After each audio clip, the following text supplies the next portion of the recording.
भारत की growth story में अगला बड़ा मौका कहाँ है? कहाँ छिपा है वो अगला मल्टी बैगर? आज हम उन्हीं सेक्टर्स को खंगालने वाले हैं जिनमें आने वाले सालों में जबरदस्त रिटर्न देने का दम है। तो चलिए सीधे मुद्दे पर आते हैं। जरा सोचिए, सिर्फ कुछ साल पहले आपने 1 लाख रुपए लगाए होते और आज वो 10 लाख बन चुके होते। और ये कोई मनगढ़ंत कहानी नहीं है। इंडियन मार्केट में इन्वेस्टर्स ने ऐसे रिटर्न्स सच में देखे हैं। जी हाँ, पूरे 10 गुना रिटर्न। इन्वेस्टमेंट की दुनिया में इसी को तो मल्टी बैगर कहते हैं। ये इस बात का एक पावरफुल एग्जाम्पल है कि सही टाइम पर सही मौके को पहचानने से क्या हो सकता है। तो सबसे बड़ा सवाल यही है कि अगला मल्टी बैगर मिलेगा कहाँ? देखिए, पिछले रिटर्न्स इस बात की गारंटी तो नहीं है कि आगे भी ऐसा ही होगा, लेकिन हम उन ट्रेंड्स को एनालाइज कर सकते हैं जो हमें अगले बड़े मौकों का इशारा दे सकते हैं। आइए देखते हैं कि इंडिया के कौन से सेक्टर ग्रोथ के लिए तैयार हैं। देखिए, मल्टी बैगर स्टॉक्स ना हवा में पैदा नहीं होते। वो एक मजबूत बढ़ती हुई इकोनॉमी में ही फलते फूलते हैं। और इंडिया की कहानी बिल्कुल यही है। एक तेजी से बढ़ती अर्थव्यवस्था जो कंपनियों को आगे बढ़ने के लिए एक सॉलिड जमीन दे रही है। तो इस ग्रोथ को ड्राइव कौन कर रहा है? कुछ खास सेक्टर्स हैं जो इंजन का काम कर रहे हैं। क्लीन एनर्जी, इलेक्ट्रिक गाड़ियां और इलेक्ट्रॉनिक्स मैन्युफैक्चरिंग जैसे उद्योग भारत की आर्थिक तरक्की के इंजन हैं। आज हम इनमें से कुछ पर जरा गहराई से बात करेंगे। तो सबसे पहले बात करते हैं क्लीन एनर्जी सेक्टर की। और ये सिर्फ कोई ट्रेंड नहीं है, ये एक फंडामेंटल शिफ्ट है, एक बुनियादी बदलाव है कि हम बिजली कैसे बनाते हैं और कैसे इस्तेमाल करते हैं। ये एक ऐसी क्रांति है जो क्लाइमेट चेंज और नई टेक्नोलॉजी से चल रही है, जो इसे दशकों तक चलने वाला एक मेगा ट्रेंड बनाती है। और इस क्रांति को और हवा दे रहा है सरकार का जबरदस्त सपोर्ट। भारत के जो रिन्यूएबल एनर्जी को लेकर बड़े बड़े लक्ष्य हैं, वो इन्वेस्टर्स को एक साफ सिग्नल देते हैं।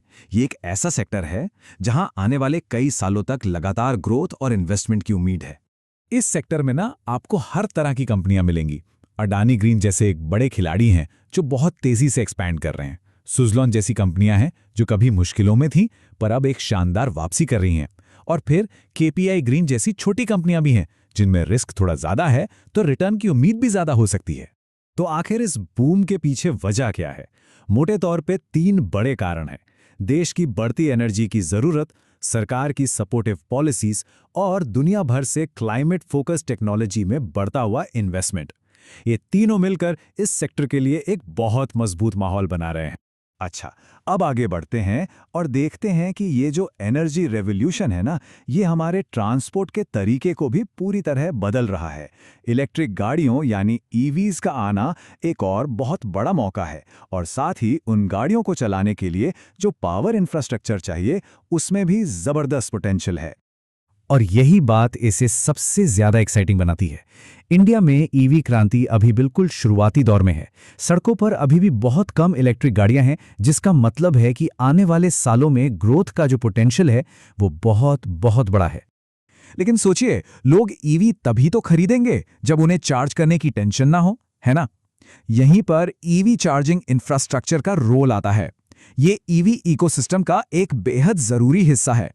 टाटा पावर इसका एक बड़ा उदाहरण है। वो सिर्फ बिजली नहीं बना रहे, बल्कि पूरे देश में ईवी चार्जिंग स्टेशनों का एक बहुत बड़ा नेटवर्क भी तैयार कर रहे हैं। सीधी सी बात है, जितनी ज्यादा ईवीज बिकेंगी, उतनी ही इन जैसी कंपनियों की ग्रोथ होगी।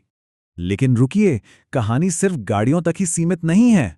मेक इन इंडिया जैसी सरकारी पहलों की वजह से भारत अब इलेक्ट्रॉनिक्स मैन्युफैक्चरिंग का भी एक बड़ा हब बन रहा है, और दुनिया भर की सप्लाई चेन्स में जो बदलाव आ रहे हैं, उसका फायदा उठा रहा है।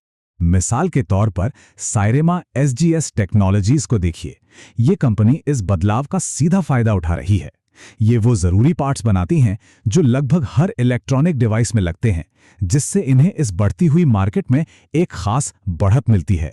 तो हमने कुछ पोटेंशियल वाले सेक्टर्स की तो पहचान कर ली, लेकिन हम किसी एक कंपनी को कैसे परखें? किसी भी स्टॉक में पैसा लगाने से पहले कुछ बेसिक चीजें चेक करना बहुत जरूरी है। चलिए एक सिंपल चेकलिस्ट देखते हैं। ये 5 नियम किसी भी कंपनी की हेल्थ चेक करने के लिए एक शानदार स्टार्टिंग पॉइंट है। क्या कंपनी की सेल्स और प्रॉफिट लगातार बढ़ रहे हैं? क्या उस पर कर्ज बहुत ज्यादा तो नहीं है? क्या वो एक मजबूत और बढ़ते हुए सेक्टर में काम करती है? और क्या प्रमोटर्स यानी कंपनी के मालिकों का खुद अपनी कंपनी में एक बड़ा हिस्सा है जो उनके भरोसे को दिखाता है?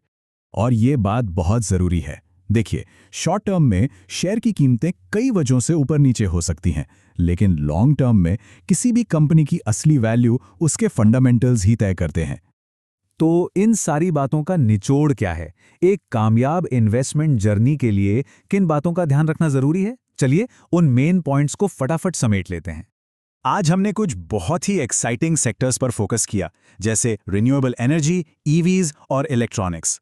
हाँ, इंफ्रास्ट्रक्चर और बैंकिंग जैसे दूसरे सेक्टर्स में भी काफी पोटेंशियल है, लेकिन ये वो कुछ एरिया हैं जो इंडिया के ग्रोथ स्टोरी का अगला चैप्टर लिख सकते हैं।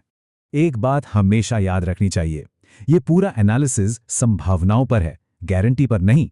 शेयर बाजार में रिस्क हमेशा होता है और कोई भी फैसला लेने से पहले इन जोखिमों को समझना बहुत जरूरी है।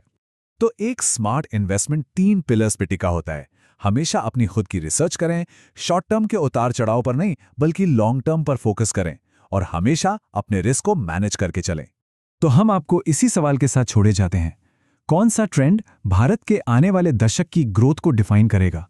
क्या वो ग्रीन एनर्जी होगी, डिजिटल क्रांति, या फिर कुछ और? भविष्य चाहे जो भी हो, एक बात तो साफ है, भारत के विकास यात्रा में मौकों की कोई कमी नहीं है।